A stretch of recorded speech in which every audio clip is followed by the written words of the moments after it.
Good afternoon, David. Good afternoon, Renu. So, David, I'm talking with David Stein, who is working as a consultant for L'avenir. He came 3 or 4 years ago. No, I came in 2010, the All right. first time. That's 6 years ago 6 now. years Time, ago. we must be having fun. Time is flying. Yes. And I remember at the time you were working on a Greenbelt Master Plan, which basically was surrounded by the common sense principle of protecting the water bodies for the good of all and sundry around us, Auroville and those around us. Correct. So, what has happened? What has anything moved forward with that? Please tell us.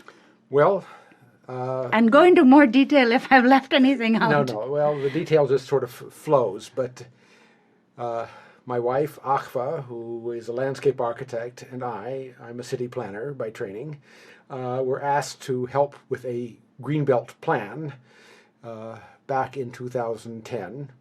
And after a year of negotiations, we came out here and started work, very much on a brief basis, 1 or 2 visits a year, trying to understand what needed to be done.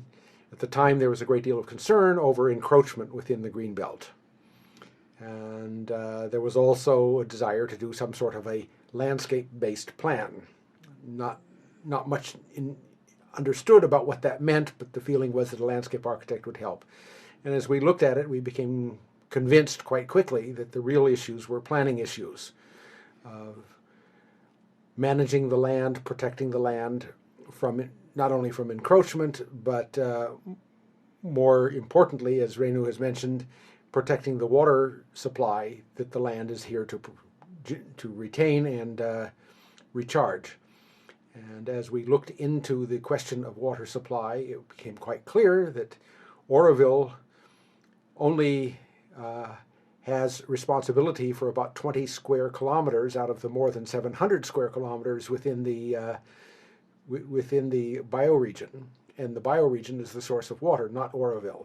So when you're talking about this larger area, what are you encompassing that makes it a region? Is this the watershed of Auroville? This is the area which generates the water that lies under the city of Auroville. It all lies within a single aquifer basin.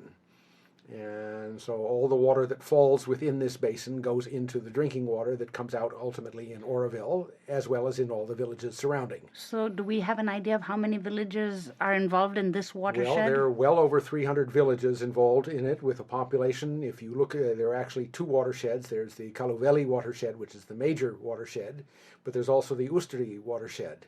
And between the 2 of them, there's a population of over 700,000 people who share the same drinking water. Unfortunately, the water is being overpumped, and given the nature of the geology of the area, this means that if the overpumping continues, water from the Bay of Bengal will rush in to fill the vacuum created by overpumping the fresh water out. And if that were to happen, no one would have drinking water, no one would have farming water. We would have saltwater intrusion and all saltwater intrusion, and the area would become unlivable. There is no other source of water here. There are no rivers. There are no glaciers to melt and provide you with fresh water. You have to rely on the aquifer. There's plenty of water from the rain if the aquifer is allowed to recharge properly. But it has to be managed well. And right now it's being overpumped primarily because people don't understand how to conserve water. And the electricity is free for farmers, so there's no incentive for them to turn off their switches and the switches on their pumps. So we're trying to create an awareness of the importance of conserving the water, not only by just saying it's important to conserve the water, but teach them how to grow other crops that are not so thirsty. Rice and sugarcane in particular are very thirsty crops.